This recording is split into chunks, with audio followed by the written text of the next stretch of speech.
Hello students, good evening. Welcome back to our channel. आज हम लोग डिस्कशन करेंगे some work problem related with periodic classification of elements. ठीक है, चलो। जो वर्क प्रॉब्लम हमारे लिए बहुत बेनिफिशियल रहेगा, हमारा नॉर्मल एग्जाम के लिए, काउंसिल एग्जाम के लिए, प्रैक्टिस क्वेश्चन के लिए, as well as for competitive के लिए। ठीक है, कुछ ऐसा चीज हम लोग डिस्कशन आज करने वाले हैं। I'll discuss only 6 questions, but within 6 questions you will get minimum 20 to 30 points and tricks also. Okay, तो without wasting our time let's get started. But हाँ, जो लोग नए हैं, आज हम लोग मुझे फर्स्ट टाइम देख रहे हैं, तो आप चैनल को जरूर सब्सक्राइब कीजिए, क्योंकि इस चैनल में आप कुछ नया मिलने वाले हैं। ओके, चलो let's move to the topic work problem. So work problem 1, let's start. Okay, so the question is, among the elements with atomic number 9, 12 and 36, 9, 12 and 36, identify by atomic number of an element which is highly electronegative, which is an inert gas, and which is highly electropositive, and give reasons for your choice. Okay, तो let's go for the answer, right. तो हमारे पास कितना elements है? 3 है। ठीक है, तो एक का एटॉमिक नंबर 9 है, उसका दूसरे का atomic number is 12 and the third one is that 36। ठीक, तो you have to find out what which is most electronegative, which is an inert gas, and which is best electropositive element. देखो ये 36 ये radon का atomic number है। As we know, radon is in an inert gas. The second question is solved. Second question is solved because it is an inert gas. We have to remember the inert gas with their atomic numbers. जैसे कि helium, neon, argon, krypton, xenon, and radon. We can remember this by a short trick. Hina, Nina, or Corina, expert runner. Hina, Nina, or Corina, expert runner. Okay, so we can remember these elements as well as along with their atomic numbers. The atomic number of helium is 2, neon is 10, argon is 18, krypton is 36, xenon is 54, radon is 86. So krypton, it is proved that krypton is an inert gas. sorry मैंने गलत लिख दिया। तो this is krypton, that of radon is 86। हाँ, but हमारे पास 36 है, so that is krypton। ठीक है, तो krypton is an inert gas. चलो, तो सेकंड क्वेश्चन हमारा सॉल्व हो गया। अभी फर्स्ट एंड सेकंड क्वेश्चन देखो, ये जो 9 है ना, ये फ्लोरीन का एटॉमिक नंबर होता है, बट ये जो 12 है ये मैग्नीशियम का होता है। As you know, magnesium is a metal, हाँ metal, but fluorine is a non metal. ठीक है, fluorine is a non metal. As you know, non metals have the property of electronegativity, metals have the property of electropositivity। क्यों देखिए, ये जो atomic number 12 है ना, इसका कॉन्फ़िगरेशन 282, ये जो 9 है इसका कॉन्फ़िगरेशन 27। तो it's from the configuration is clear that magnesium will have the tendency to donate electron and fluorine will have the tendency to accept electron.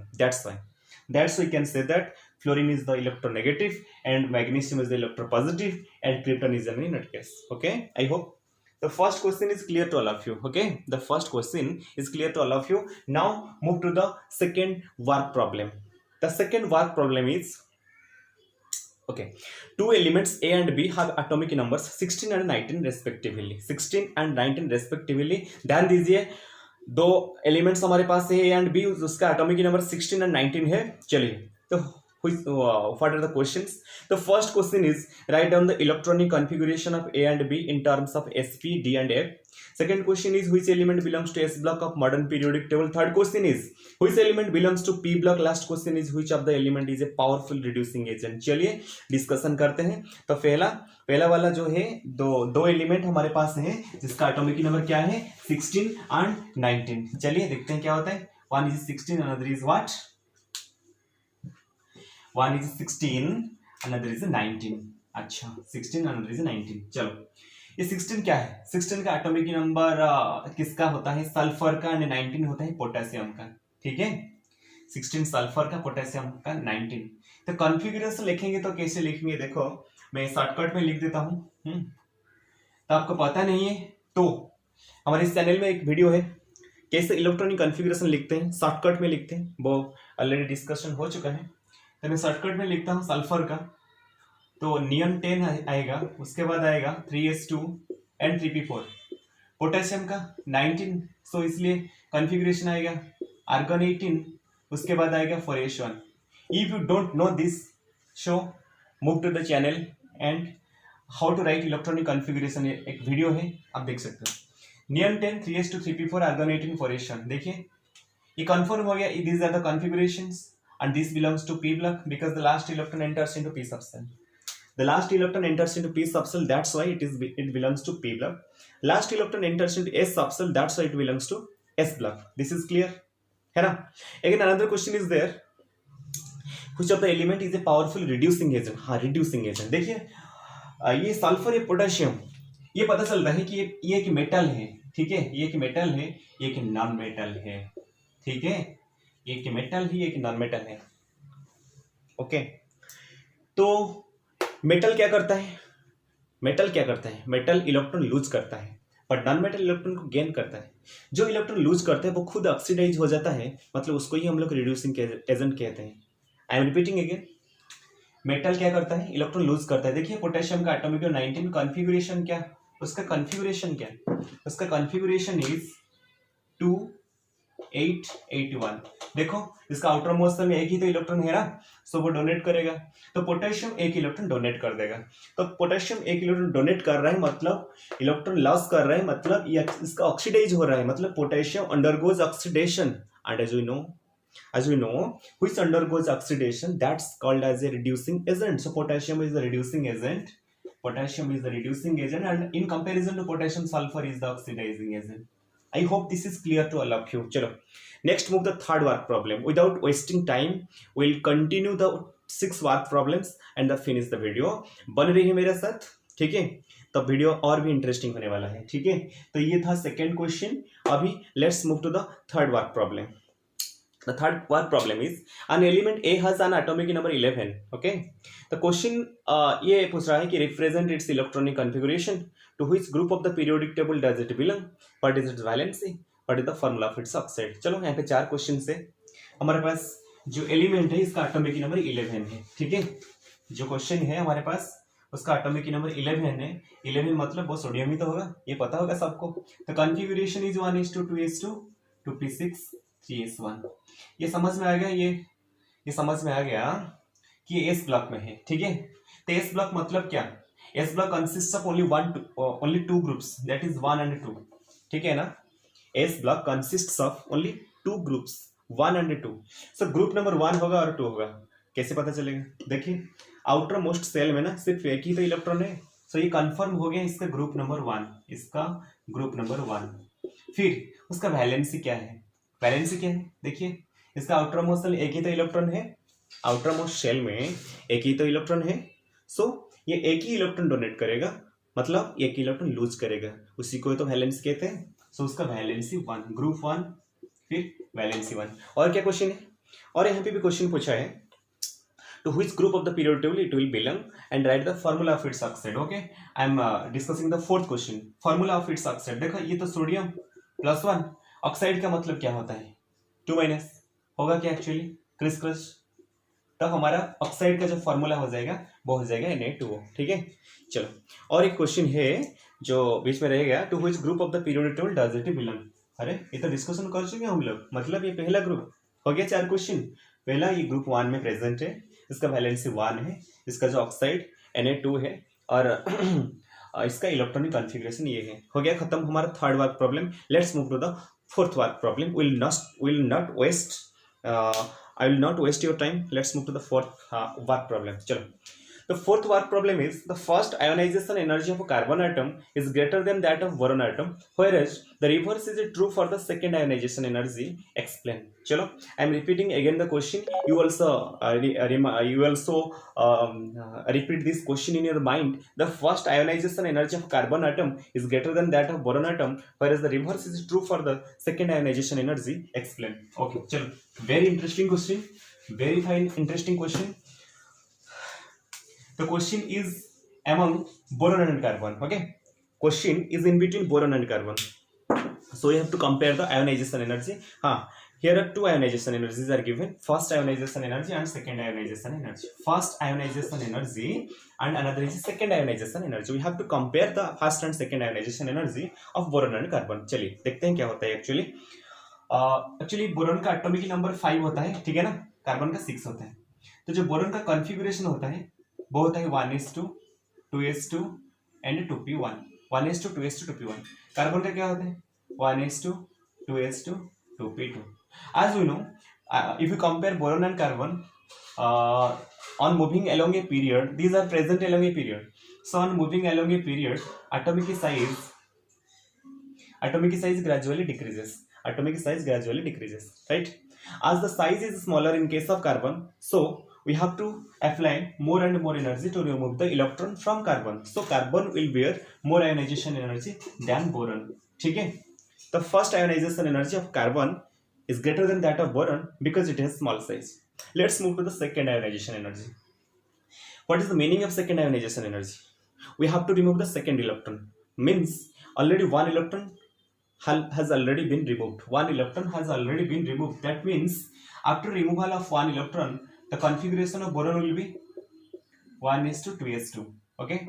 After removal of one electron from carbon, the configuration will be 1s2 2s2 2p1.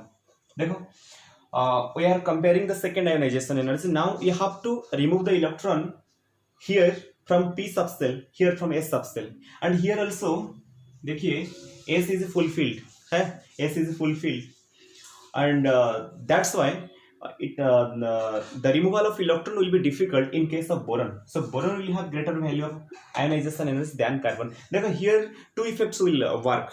First of all, this is fully filled, S2, P3, P6, these are the stable configurations. S2, P3, P6, D5, D10, F7, F14, these are the stable electronic configurations. Whenever you will face these configurations, you will be sure that these will have a greater value of ionization energy. So here, if we compare P1 and S2, S2 is stable, so these will have a greater value of ionization energy. And another answer is also favorable for this. What is that? The penetration effect.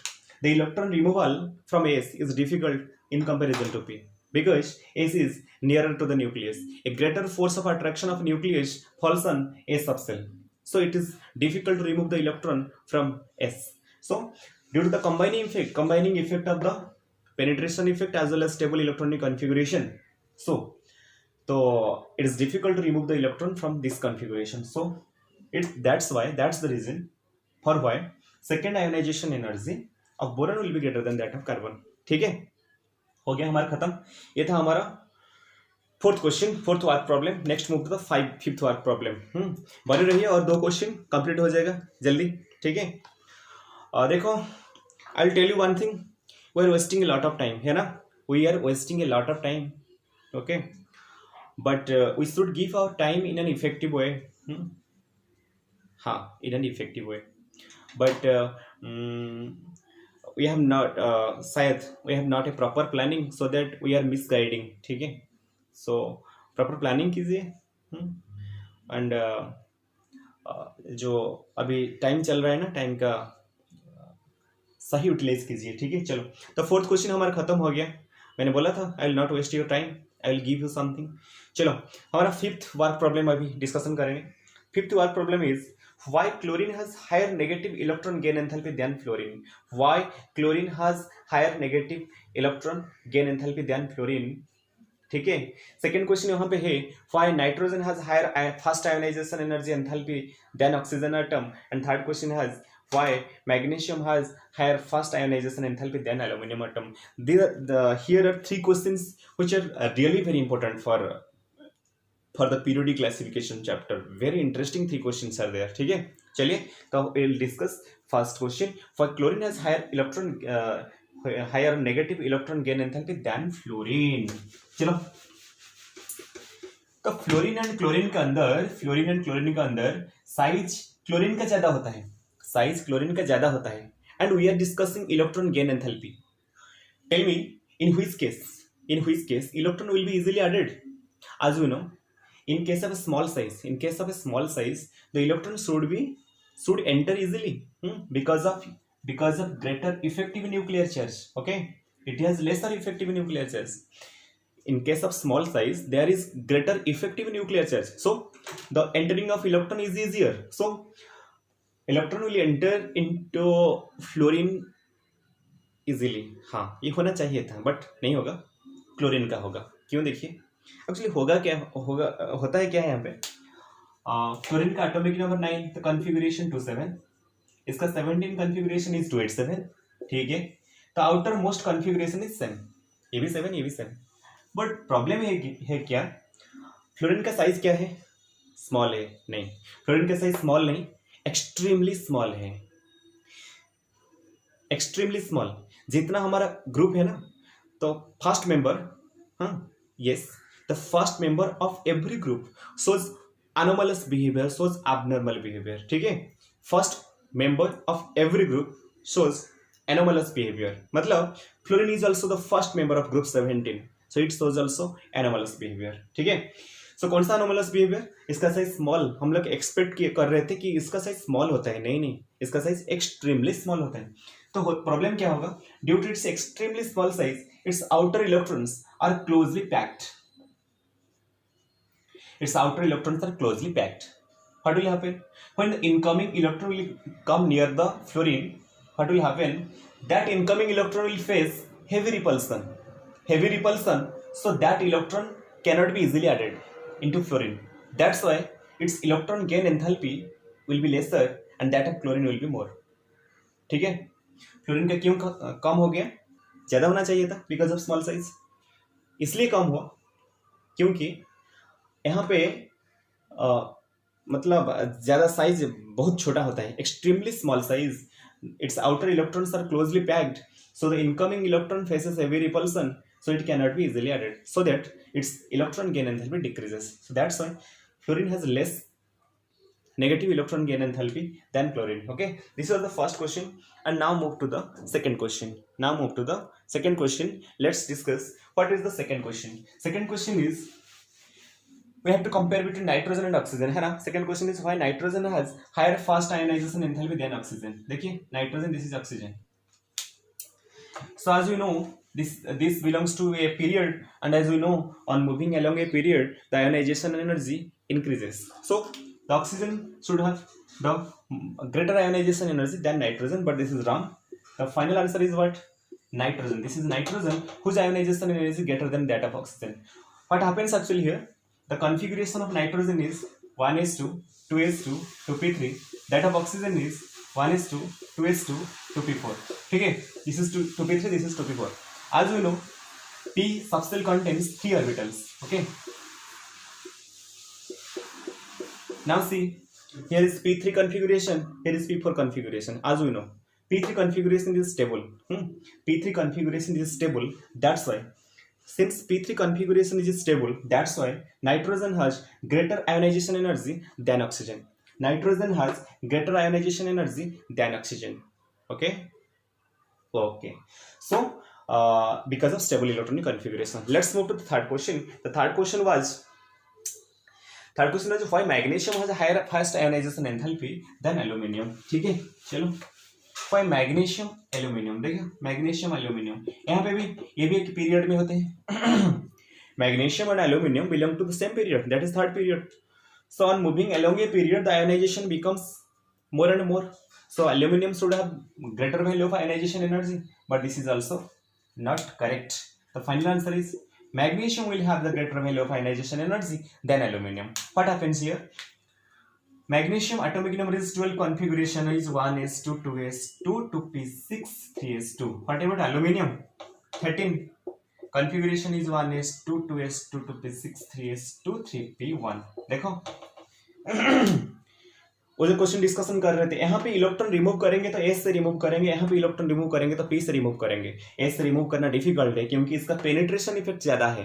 पहला answer आ गया इसका penetration effect. उसके बाद इसका stable electronic configuration, due to the combined effect of stable electronic configuration and the penetration effect. So magnesium will have greater value of ionization than that of aluminum. I hope it is clear to all of you. Okay, let's move to the last question, last but not the least. Okay, we'll definitely meet uh, uh, after 1 to 2 days. Okay, so I will send a single video within 1 to 2 days. Okay, so बने रहिए इस channel के साथ। आप लोग ये video को देख रहे हैं, ठीक है, thank you very much. So I am trying to give you something. Okay, चलो let's move to the 6th question. 6th question है क्या एक्चुअली कि बड़ा सा क्वेश्चन है। The elements with atomic number 117 and 120 are yet to be discovered 117 and 120 in which family or group would you place these elements when you discovered? Give their expected electronic configurations of the outermost cells and IUPAC names. Okay, first of all which group and their IUPAC names and their electronic configurations. ठीक है, हमारे पास कितना element है? 117 है, फिर और एक element 120 है। ठीक है, एक है 117 और एक है 120। ठीक है, पहले उनका आईपक नेम लिखते हैं। देखो यहाँ पे 1 है, 1 के लिए ऑन, फिर 1 है, फिर ऑन, 7 है ना, सेप्ट, लास्ट में आएगा IUM, ये हो गया उसका IUPAC name ununseptium. Ununseptium symbol क्या होगा? UUS, सिंबल हो गया UUS। ठीक है, यहाँ पे 120 ऑन, 2 के लिए बाई, 0 के लिए नील IUM, unbinilium, symbol is UBN। ठीक है, this are the IUPAC, IUPAC symbol and IUPAC name and IUPAC symbol. खत्म, प्रथम पहला कदम हमारा खत्म हो गया। उसके बाद उन लोगों का ग्रुप समझते हैं। अच्छा मुझे बताइए, 118 लास्ट मेंबर होता है ना, 118, ये कौन सा ग्रुप में होता है? ये 18 वाला ग्रुप में। तो 117 मतलब उसका पहला वाला होगा, 117 मतलब 17 ग्रुप में। तो ये समझ में आ गया। तो 117 मतलब वो उनका ग्रुप नंबर 17 होगा, मतलब जो हालोजन फैमिली होता है ना, वही होगा। चलो 120 के बारे में डिस्कशन करेंगे। देखो 118 था ग्रुप 18, फिर 119 कहाँ से स्टार्ट होगा? ग्रुप 1 से। 119 फिर ग्रुप 1 से स्टार्ट होगा, मतलब 120 जो ग्रुप 2 में आएगा। यस, ग्रुप 2 में आएगा। ठीक है, हो गया हमारा ग्रुप नंबर। ग्रुप 117 ग्रुप में आएगा, मतलब हालोजन फैमिली में आएगा। 120 सेकेंड ग्रुप में आएगा। ठीक है, 2 क्वेश्चन हम लोग सॉल्व कर चुके हैं। Third question, what are there expected electronic configurations?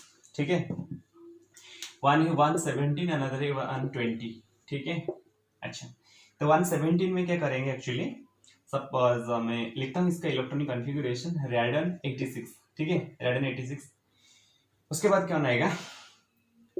7s2, ठीक है, 5a14, 5d 6d10, उसके बाद 7p5, शायद देखो 86 + 2 88 + 14 102 112 + 5 117 हो गया। This is the configuration of 117, atomic number 117, element of having atomic number 117। Then we will move to 120। यहाँ पे क्या होगा एक्चुअली? ठीक है, I am starting from radon. तो 7s2, 5a14, 6d10, 7p6। ठीक है, अभी आएगा 8s2। ये हुआ configuration of 120। I hope this is clear to all of you. We discussed 6 questions which is really important for our career. तो जो लोग अभी तक सब्सक्राइब नहीं किए हैं, सब्सक्राइब कर दीजिए। सब्सक्राइब के साथ साथ चैनल को शेयर भी कीजिए। ठीक है ना, थोड़ा मदद मिलेगा किसी को। ठीक है, चलो will meet again in the next video. तब तक टेक केयर, जय हिंद।